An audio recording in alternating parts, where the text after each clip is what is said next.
Halo teman-teman Mojokia, movie edisi kali ini kita mau ngobrol-ngobrol sama Mbak Kalis Mardiasi, seorang penulis perempuan, seorang penulis muda perempuan, seorang penulis perempuan muda apa sih? Gitu ya.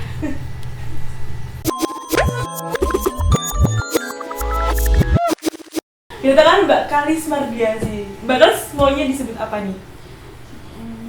Apa ya, perempuan aja. Perempuan yang berprofesi sebagai penulis. Ingat nggak awal mulai menseriusi tulis menulis itu kapan? Mahasiswa? Iya. Kenapa? Motif ekonomi. Iya, motif ekonomi. Jadi dulu zaman kuliah itu bapakku tuh kurang peduli dengan anaknya. Dibiarin gitu, duit habis biarin gitu. Dia selalu menguji ketahanan hidupku. Terus denger kan kalau misalnya nulis tuh di koran lokal Solo di Jawa Tengah gitu ada honornya gitu. Dan itu lumayan. Jadi misalnya dulu sih satu tulisan misal 250.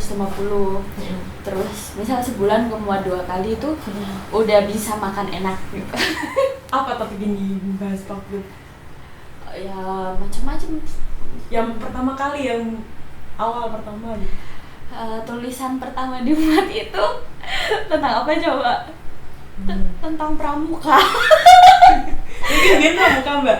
Iya, Okay. aku dulu Bantara loh pas SMA. Terus aku pas dulu ceritanya kuartir nasional gitu kan ngadain lomba karya tulis ilmiah.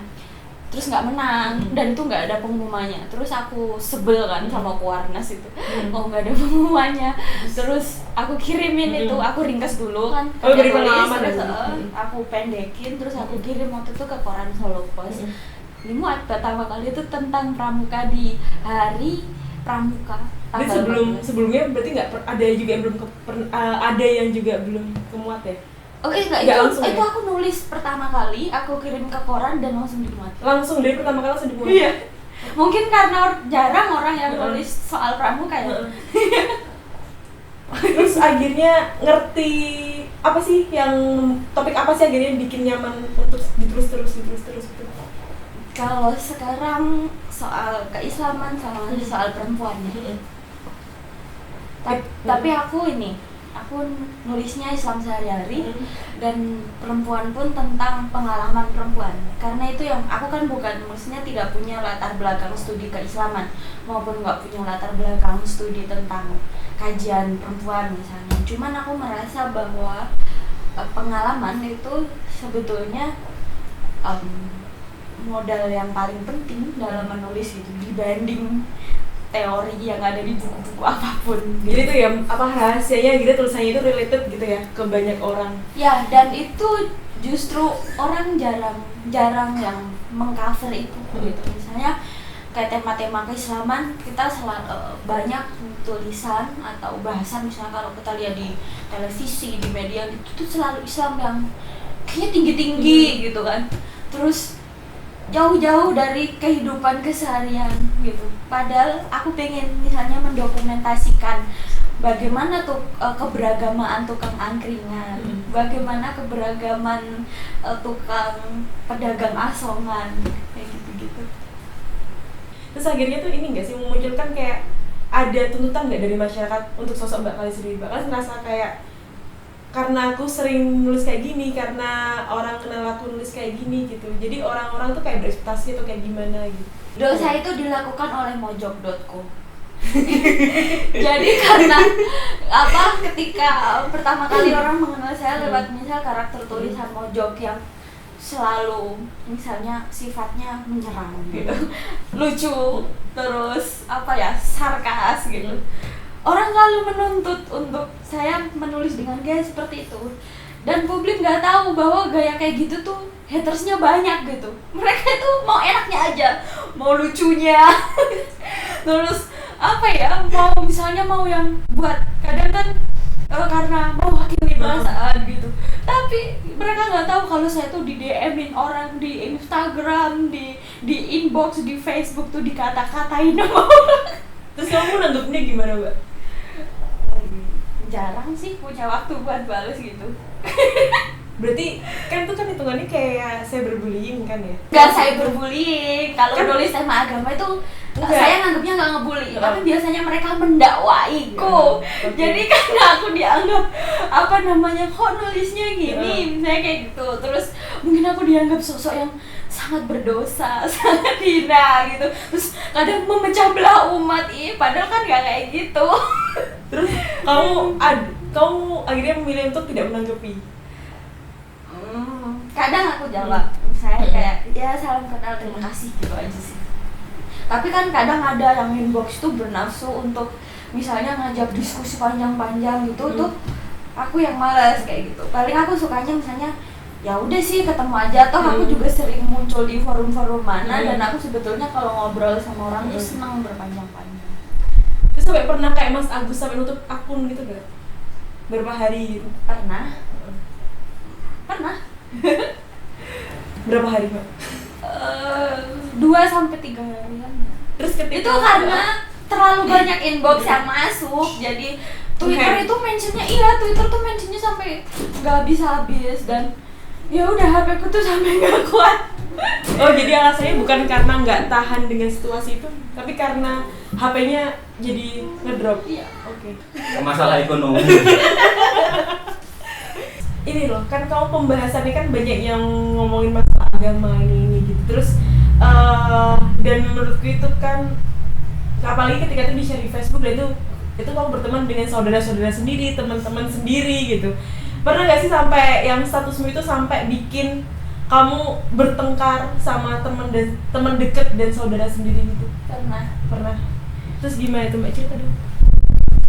Ya itu sebetulnya sedih banget ya. Maksudnya kan kadang kita tuh mengeluarkan gagasan itu, ya itu gagasan kita, tapi ternyata yang baca itu merasa dia terserang gitu, dia tersindir gitu, ya adalah. Terus dinamikanya ruwet lah kalau kayak gitu. Tapi pada akhirnya sekarang mungkin kayak netizen itu kan belajar ya. Jadi lama-lama kita juga belajar. Misalnya 2014 kita karena politik bisa sepanas itu, aku yakin 2018 kita sepanas itu, cuman lebih berkurang tensi ketegangannya gitu. Ya sekarang sih apa ya, mungkin udah sama-sama tahu gitu, oh ini orang begini, mungkin diam-diam saya didoakan gitu, dan saya juga mengaminkan doa-doa yang baik. Kan kalau yang tadi kan hitungannya debat dengan netizen ya. Kalau misalnya sama Felix Shaw dulu kan pernah ada kamu mengkritisi lah Felix Shaw, terus si Gilang gitu. Itu kan sedangkan mereka berdua itu kan followernya banyak banget gitu, pengikut mereka tuh banyak banget. Itu kan gimana, Mbak? Apalah arti follower di dunia maya, itu kan itu semu belaka ya sebetulnya. Ya itu betulan, itu aku pakai teori kayak gitu. Ya toh kita sehari-hari juga aktivitas bangun tidur, masak, ketemu teman, lari-lari. Gak kayak mereka ya? Iya, ya udah nikmatin saja. Tugas kita kan misalnya saya nulis karena saya ada gagasan yang ingin saya sampaikan. Terus ternyata ada diskursus, ya itu bagus gitu. Ketika gagasan ketemu gagasan, terus ada diskursus perdebatan, itu artinya apa ya? Proses transfer itu berhasil gitu. Selain nulis, sekarang kamu ngapain aja, Mbak? Masak. Udah nulis aja, kan udah aku sensitif kalau ditanya kayak gitu. Mentang-mentang kalian tuh punya kantor nanya. Ya kayak gitu. Karena jadi penulis tuh udah jadi profesi nih. Pernah nggak sih sampai kayak ngerasa ada jenuh gitu? Terus kayak aduh aku udah nggak mau nulis. Sering. 1 bulan ke depan. Aku dalam seminggu nggak jenuh itu sehari. Sehari itu karena ada deadline kepaksa, jadi nggak boleh jenuh. Berarti sebulan itu jenuhnya 26 hari. Jadi oke. Nanti kalau bukuku yang temanya perempuan terbit beli ya teman-teman. Ini akhir bulan mau tektokan gitu sama penerbit. Itu ada dalam rangkanya gitu nggak? Nggak dalam rangka ya, karena sebetulnya aku sangat tidak percaya diri untuk menerbitkan buku ya, karena kadang tuh ngerasa buku itu bagiku kayak masih sakral gitu. Ntar kalau jelek gimana, dibaca orang nggak layak. Terus aku ngerasanya tuh kayak juga aku nih siapa sih kok sosokan misalnya menghadirkan sesuatu yang buku terbaca dalam bentuk buku kepada orang. Sampai sekarang masih belum cukup percaya diri buat itu. Cuman aku pernah ketemu sama Kang Maman Suherman tuh. Ya, Kang Maman justru bilang gini, loh justru kalau nulis itu jangan terlalu sempurna gitu. Aku waktu itu kan takut, misalnya itu kan karena aku berpikir tulisan harus sempurna, buku harus sempurna gitu. Kang Maman jawabnya justru harus tidak sempurna agar ada kritik dan masukan gitu. Terus saya lihat, oke. Baik sekali teman-teman. Jadi teman-teman, dalam kesempatan ini kita punya tamu spesial, orang yang sudah dinanti-nanti oleh Mbak Kali selama seminggu yang lalu. Kabarnya Mbak Kali sedang menanti kabarnya yang diperkirakan menghilang. Nah, alhamdulillah tim Mojok berhasil menemukan beliau dan kali ini diundang ke studio. Kita sambut Agus Mulyadi. Sini Bang. Sini. Nyangka banget. Makasih ya udah dihadirkan di tempat ini. Kita berlagak seperti bukan pasangan kekasih ya.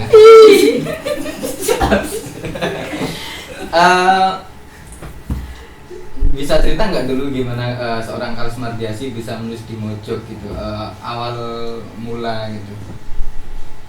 Karena ini kebesaran nama seorang Agus Mulyadi. Oh enggak, dulu saya cuma penulis bukan redaktur dulu. Nggak mungkin jawaban itu. Jawabannya nggak menyangkut saya dong, tolong dong. Nanti saya GR.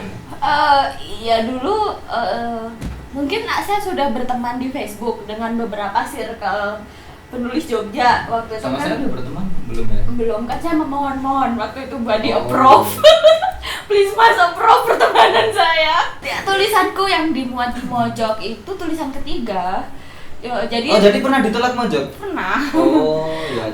Di sini juga bukti bahwa seorang Kalis pun bisa ditolak oleh Mojok. Jadi kalau ada ngirim tulisan di Mojok dan ditolak itu biasa aja. Terus gimana perasaannya ketika dimuat dan merasa apa bedanya, karena tadi kamu bilang bahwa ketika dimuat di koran 250.000, Mojok kan sebenarnya waktu itu nggak sama 250.000. Jadi urusan honor bukan hal yang pembeda. Tapi menurutmu ada nggak yang membedakan antara dimuat di Mojok sama dimuat di media cetak gitu? Ada. Waktu itu pas mau dimuat itu hari sebelumnya di chat lewat Facebook sama Bana. Jadi kayak, Mbak besok tulisanmu yang saya muat gitu. Terus yang ketutup langsung yang saya ingat banget.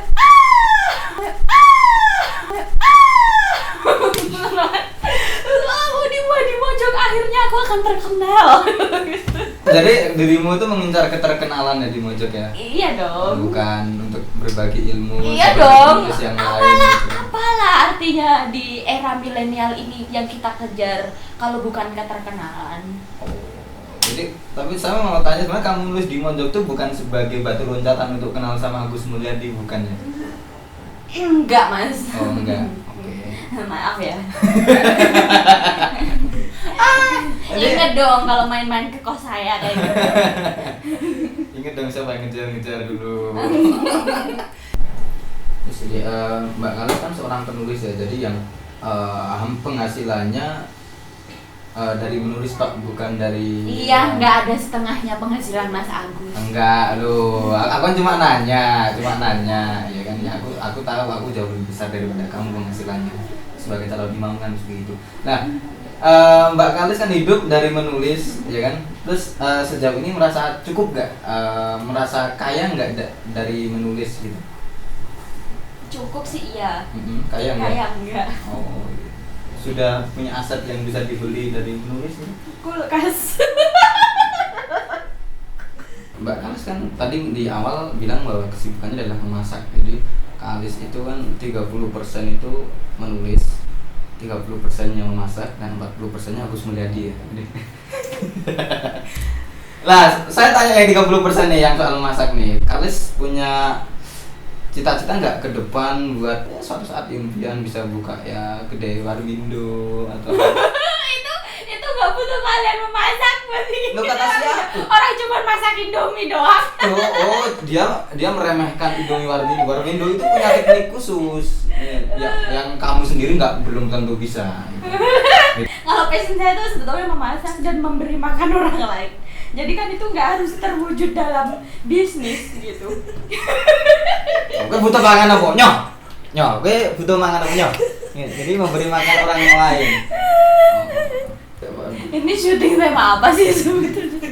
Aku pengen warung pecel lele. Pengen warung? Pecel lele. Karena aku selalu kayak apa ya, gemes banget kalau ngeliat ada lesian penyetan tuh rame banget, itu iri aku, lebih iri dari aku misalnya penulis keren, aku tuh nggak punya keirian misalnya, penulis kok bisa keren banget, itu biasa aja gitu. Tapi kalau lihat warung pecel lele laris tuh aku iri banget. Pasti kesugihan. Kayak rasanya tuh kepuasannya, seandainya aku yang punya warung itu pasti bahagia. Jadi kalian memang pecinta lele ya? Iya. Jadi itu sebabnya kalian mendekati Agus Mulyadi ya? Maksudnya apa? Ya kali aja orang anggap aku aja aku ya lele. Iya ya. Oh arwana ya? Enggak, soalnya Arwana. kamu di mata aku kayak Ahmad Dhani.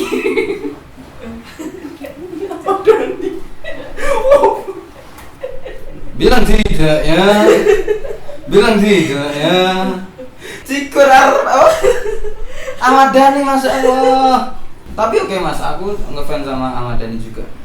Kita kan bala Dewa ya, kamu suka Dewa ya? Ya, tapi itu tanggal 19 kita jadi nonton konser bareng ya. Pengajian apa konser? Enggak, kita nonton konser aja tanggal. Pengajian Enggak, kita aja. nonton konser aja. Pengajian Konser aja. aja. Aku kan udah beli tiketnya buat kita Pengajian berdua. aja. Enggak. Jadi gini Kalis, di kolom komentar saya dan beberapa kali di kolom komentarnya Kalis itu selalu ada pertanyaan yang kadang antara bikin saya bangga tapi juga sedih juga. Jadi dia tanya gimana sih caranya Agus Mulyadi bisa mendapatkan hatinya Mbak Kalis gitu. Mas Agus tuh pakai pelet apa gitu. Weh, ini pertanyaan yang salah. Karena sebenarnya itu bukan saya yang berusaha mendapatkan Kalis, tapi Kalis lah yang berusaha mendapatkan saya gitu. Iya atau enggak? Udah itu aja, iya atau enggak? Yang Iya atau enggak? Iya. Alhamdulillah. Semua sudah mengaku ya, di sini clear ya. Jadi segala pertanyaan yang barangkali ada yang nanyain gimana Agus mendapatkan Kalis, simpan pertanyaanmu jauh-jauh karena itu adalah pertanyaan yang sangat tidak tepat. Karena faktanya adalah Kalis yang mengejar saya, bukan saya yang mengejar Kalis. Oke. Camkan baik.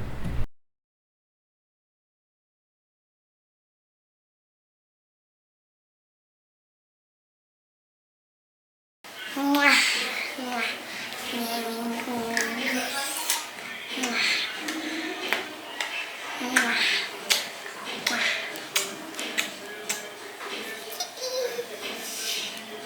ini kok jam terus nenek kayaknya kalau nyanyi ada ya